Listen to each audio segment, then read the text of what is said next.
Olá, turma. Voltamos aqui agora com nossa aula 7, uma aula que continua os passos, né, da aula anterior, agora onde a gente vai poder aprender um pouco sobre estrutura e lógica da demonstração do resultado do exercício.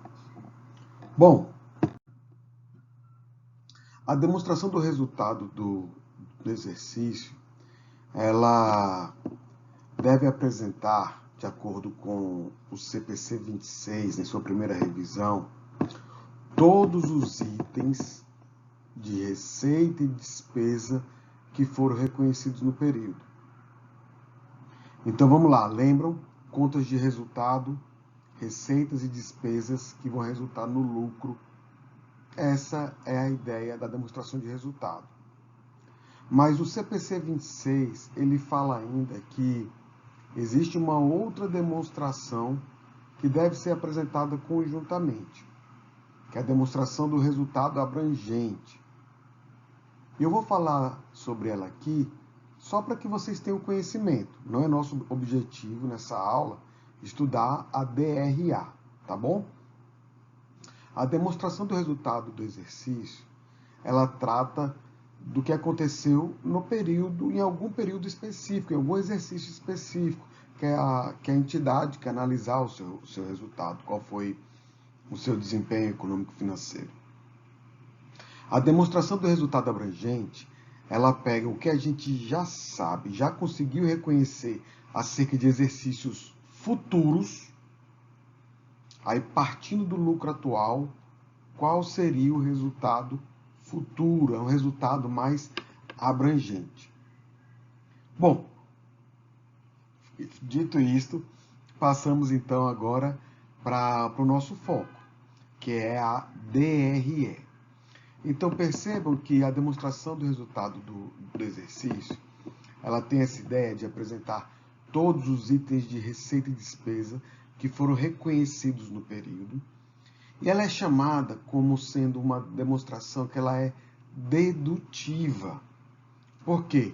Porque a gente parte da receita ou das receitas geradas, tiramos as despesas e custos que ocorreram nesse mesmo exercício para encontrarmos o resultado. Então, sempre que falarmos resultado, vocês já sabem que estamos tratando de lucro ou prejuízo.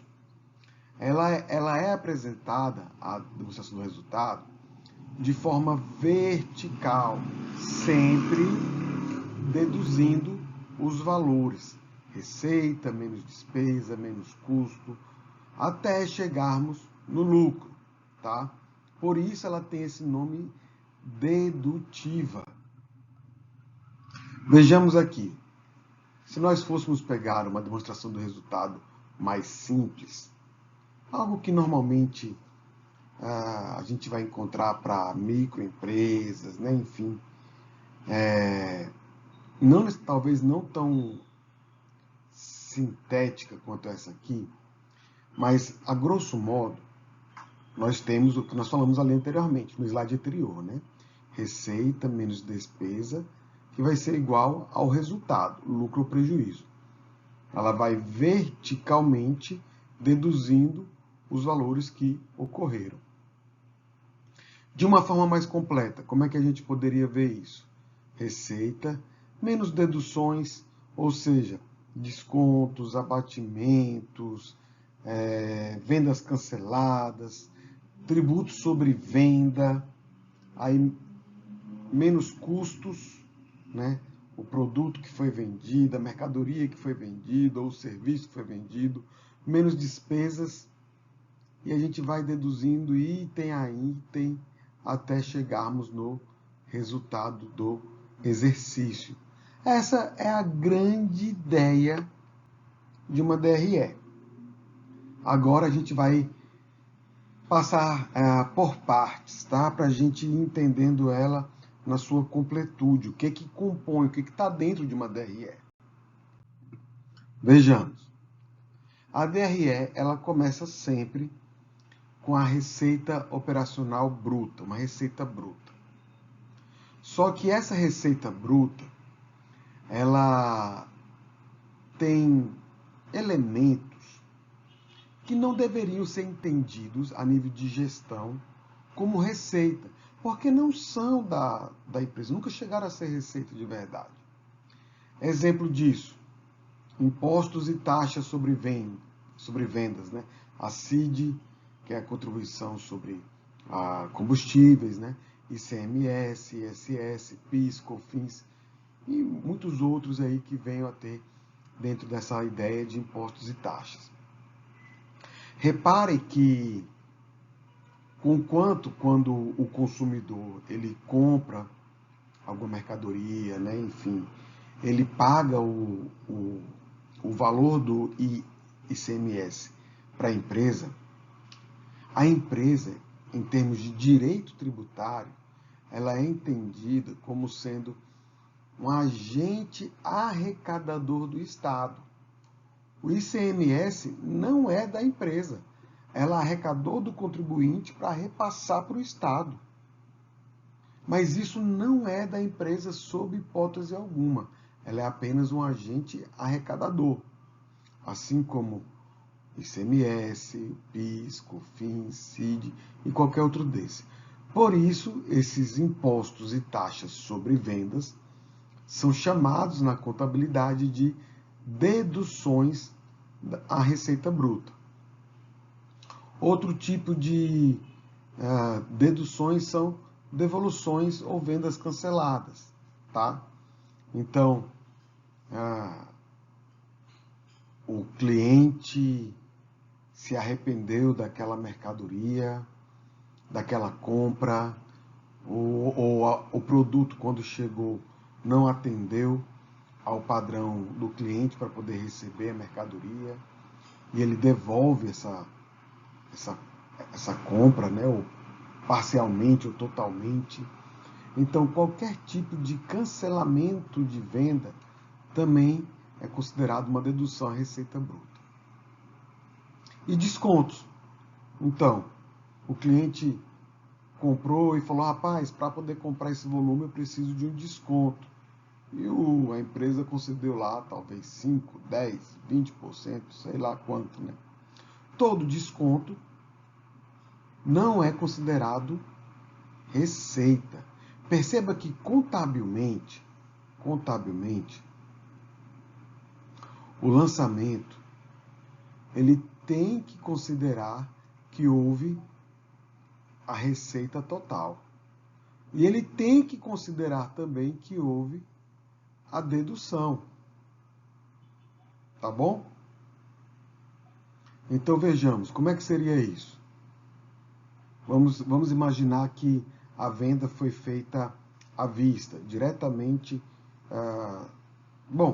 via caixa, tá? À vista em espécie.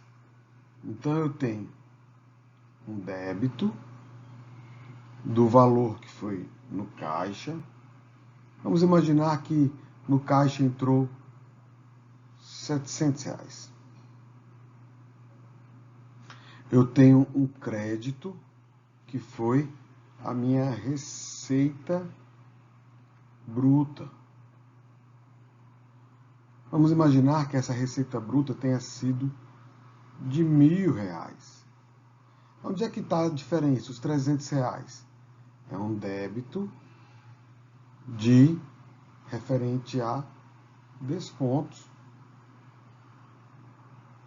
no valor de R$300. Reparem que essa conta aqui, descontos,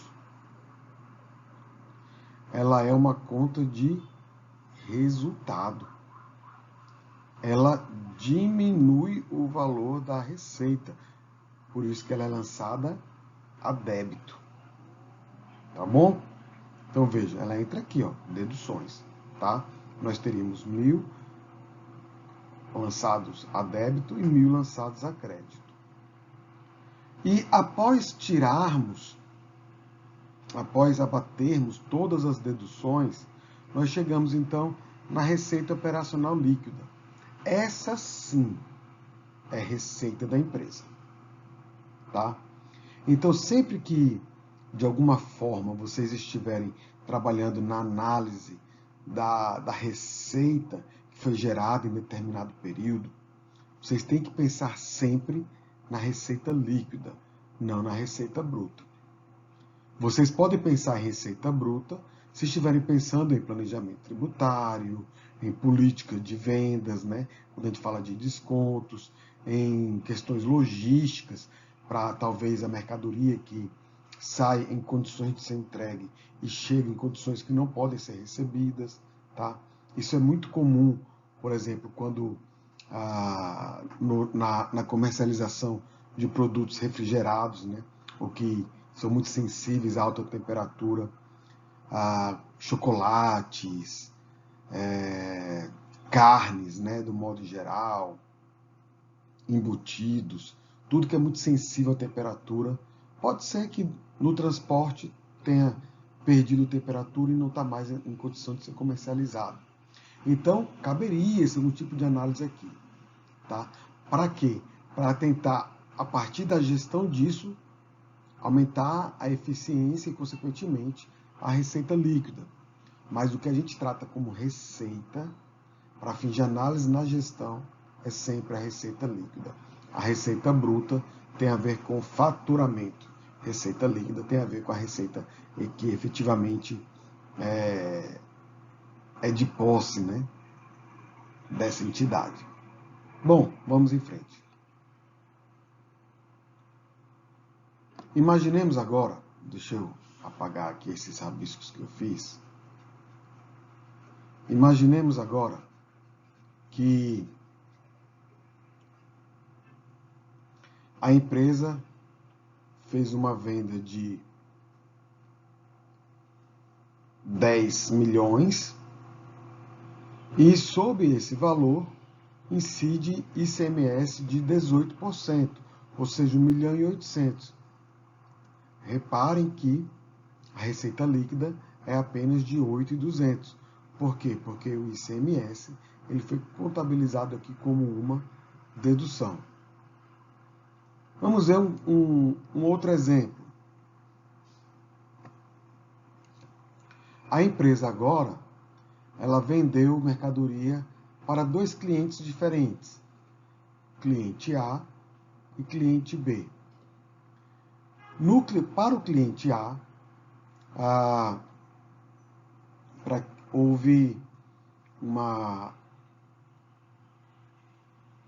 um desconto, né, no valor de 20%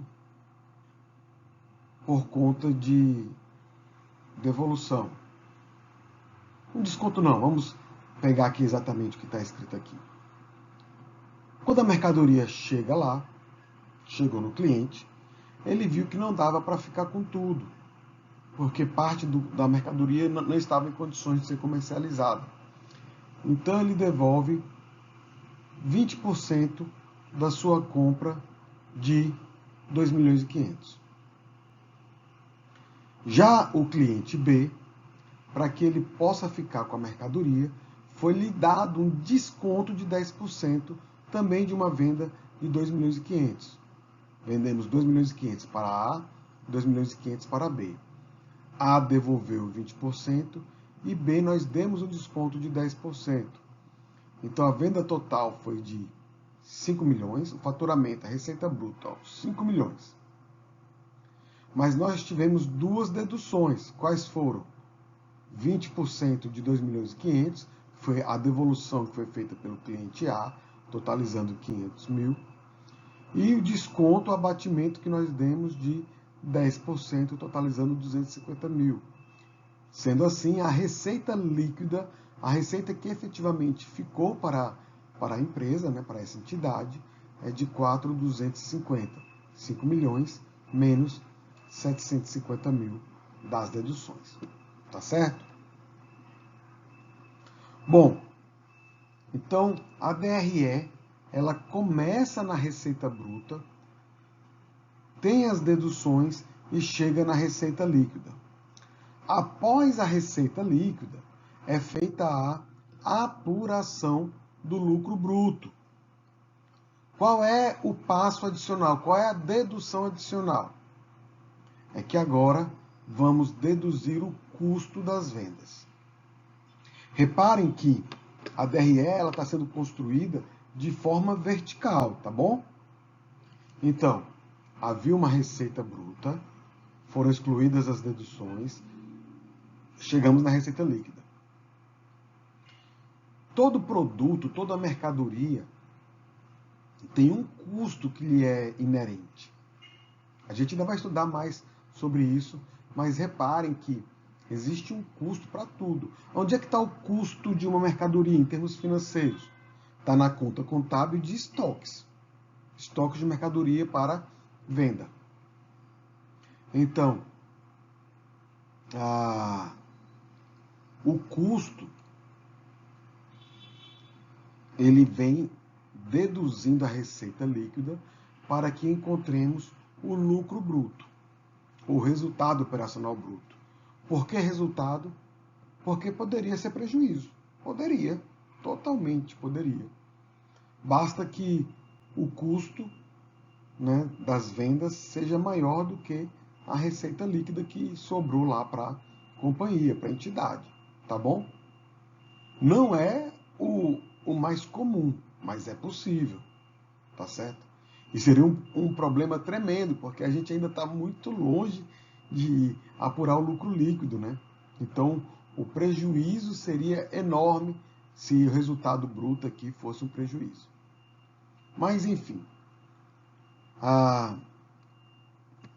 o custo das vendas, ele contabilmente, ele vai receber alguma nomenclatura que tem a ver com custo. Esse C é sempre relacionado a custo e V sempre relacionado a vendas, tá bom? Então, se é uma indústria, normalmente na contabilidade, a gente diz que a indústria ela comercializa seus produtos, os produtos que foram fabricados. Então, aqui é o custo dos produtos vendidos. Se é uma empresa comercial, uma empresa de varejo, por exemplo, ela não fabrica os seus produtos, ela compra e revende. Então, o custo da mercadoria vendida, CMV. E se é uma empresa de serviço, por exemplo, um escritório contábil, o custo do serviço vendido, tá bom? Então, esse custo das vendas que está aqui na nossa DRE, ele pode ser custo do produto, se for indústria, custo da mercadoria vendida, se for varejo, se for comércio, ou custo do serviço vendido, se for uma empresa do setor de serviços. E após essa dedução, chegamos ao resultado bruto do período. Após encontrarmos o resultado bruto, nós chegaremos então no resultado financeiro, ou resultado antes do resultado financeiro líquido, tá? Então vejam aqui que nós estávamos aqui, né? Receita bruta menos deduções igual a receita líquida menos custo das vendas igual ao lucro bruto. Do lucro bruto, a gente vai tirar despesas operacionais, outras despesas com equivalência patrimonial, receitas com equivalência patrimonial, outras receitas operacionais, para chegarmos no resultado operacional líquido, tá bom? Que é um resultado antes do resultado financeiro. Geralmente, aqui dentro das despesas operacionais, nós classificamos todas as despesas que são relacionadas com vendas, despesas administrativas, outros tipos de despesas também, né, aqui, e também lidamos com o resultado da equivalência patrimonial. Eu vou falar um pouquinho disso para vocês agora. As despesas com vendas, via de regra, abrangem desde a promoção de um produto até a sua colocação junto ao consumidor. Então, despesas com o pessoal da área de vendas, comissão sobre vendas, né? A despesa com merchandising, Você já deve ter visto, talvez, no supermercado, alguém fazendo uma demonstração de produto, algum tipo de degustação.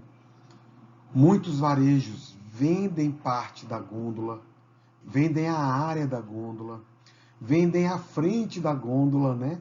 Ali para dar mais visibilidade. Aquelas ilhas que são colocadas dentro da loja que não fazem parte da gôndola. Tudo isso pode ser comercializado e entraria aí, né, dentro de uma despesa sobre vendas. Obviamente que marketing também, propaganda, né? Faça em rádio, TV, internet, rede social, daí por diante. As estimativas com perda acerca de duplicatas de vendas a prazo, né? Sempre tem cliente que não paga totalmente as compras que foram feitas. Então, tudo isso é considerado uma despesa operacional, tá? E apareceria exatamente nesse ponto na nossa DRE, tá? Nós poderíamos ter também despesas administrativas, que são aquelas que são necessárias para a gestão do negócio, do modo geral, né? Gastos que, de alguma forma, ocorrem lá nos escritórios, né? Enfim, não está na parte operacional, está na parte administrativa da empresa, na parte lá da direção. Então, por exemplo, honorários administrativos, né, dos gerentes, dos diretores, ou salários e encargos sociais e trabalhistas do pessoal administrativo, aluguel do escritório, do prédio onde funciona, materiais do escritório, papel, tinta para impressora, caneta, despesas, né, com seguro, com energia elétrica, com internet, a depreciação de imóveis e utensílios que sejam utilizados lá no escritório. Às vezes tem assinatura de algum jornal, de algum serviço, de algum software. Tudo isso são despesas administrativas, tá? Nós poderíamos também, para entender aí essas outras despesas ou receitas operacionais, embora seja um título às vezes difícil, né? Um pouco inadequado, porque na verdade falar de outras despesas operacionais parece que não está falando de nada, né? Não dá para entender exatamente o que está sendo dito. Afinal de contas, a gente já falou de bastante coisa lá nas despesas operacionais, né? Mas, via de regra, quando a gente fala em outras despesas, a gente está falando daquilo que não veio até agora, né? Por exemplo, nós poderíamos ter aqui uma receita de aluguel de imóveis, ou um royalty, uma receita de royalty aí, de produtos que foram licenciados a terceiros, uma avaliação a valor justo de algum investimento que está negociado para negociação, que está classificado para negociação, ou um ganho ou venda, né? Ganho ou perda na venda de investimentos ou na venda de ativos imobilizados, tá? Por exemplo, eu tive um terreno ou um imóvel que estava classificado como imobilizado e vendendo, eu vendi por um valor maior do que o valor contábil, ou um valor menor do que o valor contábil. Essa diferença do valor contábil aparece aqui, tá certo? Essa é a ideia. Bom, equivalência patrimonial não é um tópico para a nossa disciplina, mas como aparece aqui, eu vou explicar para vocês de uma forma breve, tá? Sempre que a empresa tem um investimento patrimonial, ou seja, na parte lá do capital social de uma outra empresa, faz com que ela seja uma coligada, essa outra empresa seja uma coligada ou uma controlada. Depende do tamanho do nosso investimento, né? Esse investimento, obviamente, ele vai ser avaliado de acordo com o resultado que aquela companhia teve. Então, se ela teve lucro, eu recebo esse lucro proporcionalmente ao investimento, a quantidade de ações que eu tenho lá. Se foi prejuízo, eu também recebo esse prejuízo proporcionalmente à quantidade de ações que eu tenho lá. Então, essa proporcionalidade é o que a gente chama de método da equivalência patrimonial. Todos os lucros ou prejuízos que são apurados lá na empresa que a gente está investindo, elas, né, ao serem apurados, fazem parte da avaliação do nosso investimento, aumentando ou diminuindo, ou mantendo, né, que é a situação menos comum, né, de uma forma ou de outra, acaba sempre aumentando ou diminuindo. E aí, ocorrendo isso, ele vai ser reconhecido na demonstração de resultado aqui, tá? Dentro dessa dedução entre o lucro bruto e o resultado operacional líquido. Por que aqui? Por que não é reconhecido lá em cima, professor? Porque não é uma receita de venda, não é uma receita relacionada à atividade fim da empresa, né? Ao que ela se propõe a executar. Esse investimento é decorrente de uma decisão financeira da companhia, não uma decisão operacional. Por isso é uma receita que ela é reconhecida dentro da DRE, separada das receitas de vendas. Tá bom? Vamos em frente. Encontrado, então, o resultado operacional líquido, nós iremos reconhecer agora na DRE, apresentar na DRE, as despesas e receitas financeiras. Bom, despesa e receita financeira, elas estão ligadas principalmente a dois tipos de contas de resultado, de transações, tá? Então, a gente está falando de juros. Se for despesa, a empresa atrasou algum tipo de pagamento e pagou juros sobre isso, ou contratou algum empréstimo, algum financiamento, está pagando juros sobre isso. Se for receita, é uma venda que foi feita a prazo, o cliente atrasou o pagamento e, além do montante da receita de vendas, está pagando também os juros inerentes a essa transação, tá bom? Então, uma forma seria juros e a outra despesa ou receita financeira são as decorrentes de variações cambiais. Tá? Então, sempre que um ativo ele é reconhecido, ele é avaliado por meio de uma moeda forte, uma moeda estrangeira, por exemplo, vinícolas, ou ativos biológicos do modo geral, ou, enfim, qualquer ativo, mesmo investimentos também, né, que são atrelados a uma moeda forte, ao dólar, ao euro, periodicamente a empresa vai ver se a variação cambial aumentou ou diminuiu, fez com que houvesse um ganho ou uma receita financeira. E essa variação cambial vai ser reconhecida também na DRE para fim de apuração do lucro deste exercício.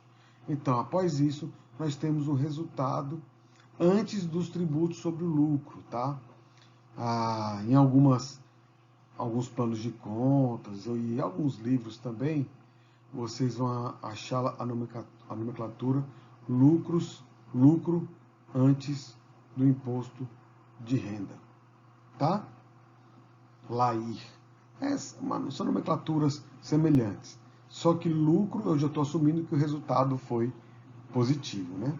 E eu estou chamando de tributos, todos os tributos sobre o lucro, eu estou chamando apenas de imposto de renda, a gente sabendo que existem outros tributos, outras coisas que incidem. Então, vamos em frente, vamos seguir aqui, né, descendo aí, né, deduzindo o nosso resultado. Então, nós estávamos aqui no resultado antes dos tributos sobre o lucro, e aí nós vamos deduzir contribuição social e imposto de renda. A título de conhecimento, ainda prévio para vocês, no início do curso de Ciências Contábeis, a alíquota sobre o imposto de renda, ela pode chegar a 25%. A alíquota regular é de 15%, mas pode haver um adicional de alíquota de mais 10 no caso de grandes lucros, tá? E o total da contribuição social sobre o lucro líquido é de 9%. Ou seja, aqui esse valor total pode chegar ao valor de 34% do resultado antes dos tributos sobre o lucro. É uma carga tributária relativamente alta, tá? Mas enfim, vocês vão discutir isso ainda em outras disciplinas que são voltadas para a área tributária. O nosso foco aqui é entender que existem essas deduções e, após elas, nós chegamos ao resultado líquido das operações continuadas, ou seja, daquilo que está ocorrendo todo exercício, que se repete todo exercício. Adicionalmente, é importante a gente entender que sempre que tratamos de, por exemplo, aqui contribuição social, imposto de renda, o que é reconhecido na demonstração de resultado é a despesa, não é o pagamento. Ou seja, aquilo que incide sobre as operações deste exercício tem a ver com fato gerador, tem a ver com regime de competência. Então, tributariamente, costuma-se falar o seguinte: no ano calendário, ou seja, no ano em que a transação ocorreu, nós fazemos a provisão. E no ano em que fazemos a declaração, ou seja, no exercício financeiro, para a Receita Federal, no caso, nós fazemos o pagamento. Vamos lá. Vamos imaginar que estamos em 2023. O imposto de renda, ele, das vendas desse resultado que ocorreu aqui, ele vai ser provisionado. A provisão é uma obrigação. Se é uma obrigação, ela é classificada no passivo. E ao final do exercício, quando eu vou apurar o resultado do ano de 2023, né, essa provisão ela vai ser reconhecida na forma de despesa. Uma despesa tributária, obviamente. Então, eu dou baixa dessa provisão no passivo, reconheço aqui a minha despesa, que está, né, na DRE, e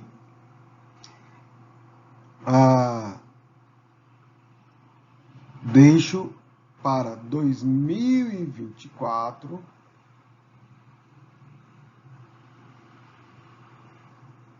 o pagamento. Por que só em 2024? Porque é o momento em que a declaração de imposto de renda da pessoa jurídica vai ser feita. Tá bom? Vocês ainda vão estudar essa parte tributária no curso. Fiquem tranquilos. O importante agora é que vocês entendam que lá embaixo, no finalzinho, né, é que vão surgir essas deduções dos tributos sobre o lucro. E reparem outra coisa, as deduções que a gente fez lá no comecinho da aula, em cima da receita bruta, eram deduções, lembra que tinha imposto e tinha taxa? Ali eram impostos e taxas sobre vendas. Aqui são tributos sobre lucro, por isso que aparece aqui embaixo. Tá bom? Vamos em frente. Então, a gente poderia, continuando, né? Estávamos aqui no resultado líquido das operações continuadas. Então, aqui ainda pode ser que aconteça. Geralmente, grandes empresas isso pode acontecer, pequenas empresas, microempresas, pouco provável, tá? Mas é possível, isso está no CPC 26, então é importante a gente conhecer. Após o resultado líquido das operações continuadas, nós inseriríamos aqui venda de itens do ativo não circulante, deduziríamos o custo, né, de itens, né, dessa venda de itens do ativo não circulante, resultado do ajuste a valor justo de ativos né, que são assim avaliados. E chegaremos então ao resultado das operações descontinuadas. Sobre esse resultado, pode ainda também incidir contribuição social e imposto de renda novamente, que nos levaria agora sim ao resultado líquido das operações descontinuadas. Vejam, a gente está, toda a parte operacional, tudo que acontecia, exercício após exercício. Agora, nós vimos algo que acontece apenas nesse exercício. Só aconteceu aqui, provavelmente não vai acontecer de novo. E depois daqui, aí eu vou. Participação de debêntures. O que são debêntures, professor?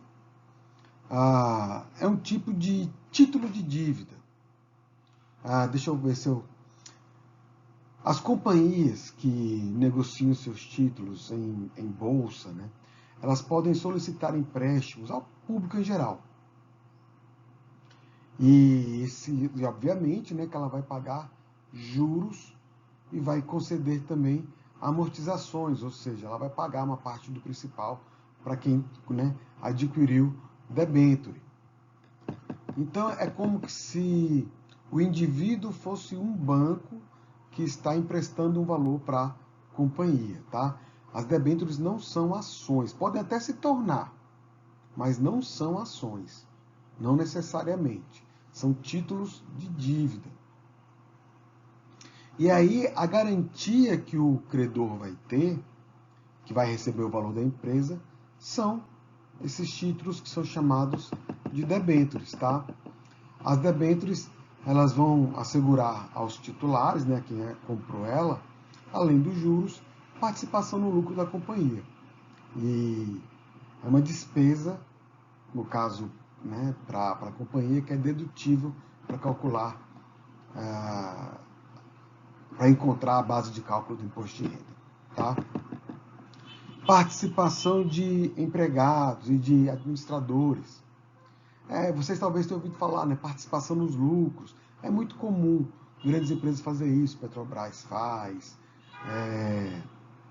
o Macro faz, a Neoenergia faz. Muitas empresas fazem, muito. Isso não é algo difícil da gente encontrar. Então, isso é um complemento, né? À remuneração dos empregados e dos administradores, uma forma de incentivá-los a buscar um desempenho melhor para a companhia, porque eles vão ter essa retribuição financeira, né?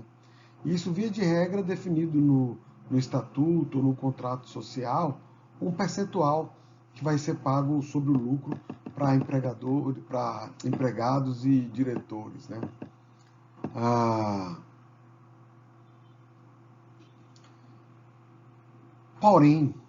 Porém, na legislação brasileira, a participação sobre o lucro, ela não é uma despesa dedutível para apurarmos a base de cálculo para o imposto de renda. E isso faz com que muitas empresas não tenham interesse, né, em fornecer esse tipo de benefício aos seus empregados, né? Na verdade, a diretores não, a empregados tem um limite, tá? Bom, contribuições que a companhia possa fazer para a previdência privada, né? Então, a companhia tem um fundo de previdência, Banco do Brasil, por exemplo, né? Muito comum. Ele tem um fundo de previdência próprio, o Estado também tem, a União também tem, né? E periodicamente ele tem que fazer as contribuições para esses fundos de assistência ou de previdência aos empregados, né? Bom, esses fundos também são aí contabilizados como uma dedução, né, do resultado líquido até das operações descontinuadas até chegarmos no resultado líquido do exercício. Então, se a companhia tivesse todas essas operações, ela começaria lá na receita bruta, iria fazendo dedução a dedução, conforme nós fomos aqui explicando, até chegar no resultado líquido do exercício. Companhias abertas, via de regra, costumam também divulgar o seu lucro líquido por ação. Tá? O lucro líquido por ação nada mais é do que esse resultado líquido final dividido pelo número de ações. Isso é uma medida, enfim, de quão lucrativa uma companhia pode ser. Mas também é uma meta, assim, um indicador de desempenho não muito bom, né? Porque a companhia ela pode só mexer no número de ações e aí diminuir ou aumentar essa medida de lucratividade. Apesar disso, é uma medida muito utilizada, muito acompanhada, né? Porque analisa-se proporcionalmente, né, a evolução do lucro, a evolução do número de ações e a lucratividade, a eficiência, né, que a companhia está entregando aos seus fornecedores de capital. Né? Geralmente, ela é vista assim, como à medida que o lucro por ação aumenta, a companhia é saudável, o negócio está em crescimento, e o contrário também, né? Se o lucro por ação diminui, a companhia tem dificuldades para manter sua lucratividade e acaba sofrendo perda de mercado. Então, se fôssemos olhar agora para a gente concluir nossa DRE completa, não coube aqui, tá no slide, então eu quebrei ela. Ela começa aqui, ó, receita operacional, a receita bruta, tem as deduções das vendas, nós chegamos na receita líquida, deduzimos o custo das vendas, chegamos no lucro bruto, e aí fazemos as deduções e adições referentes a despesas e receitas operacionais, né, cada uma delas, até chegarmos no resultado operacional líquido. Daqui deduzimos despesas financeiras, adicionamos receitas financeiras que possam ter incorrido no exercício, chegamos ao resultado antes do tributo sobre o lucro, deduzimos a CSLL, contribuição social sobre o lucro líquido, diminuímos também o imposto de renda e chegamos ao resultado líquido das operações continuadas. Essa é a parte mais importante de uma demonstração de resultado. O que acontece com esse resultado aqui? O lucro ou prejuízo, ele volta para o patrimônio. Se foi lucro, aumenta PL e, em contrapartida, aumenta ativo ou diminui passivo. Se for prejuízo, diminui PL e aí a contrapartida é diminui ativo ou aumenta passivos. Tá bom? Turma, esse é um tema bem interessante para vocês estudarem utilizando o livro de Contabilidade Comercial do professor Marion. Recomendo que vocês utilizem esse livro. Tá certo? Bons estudos e até a próxima.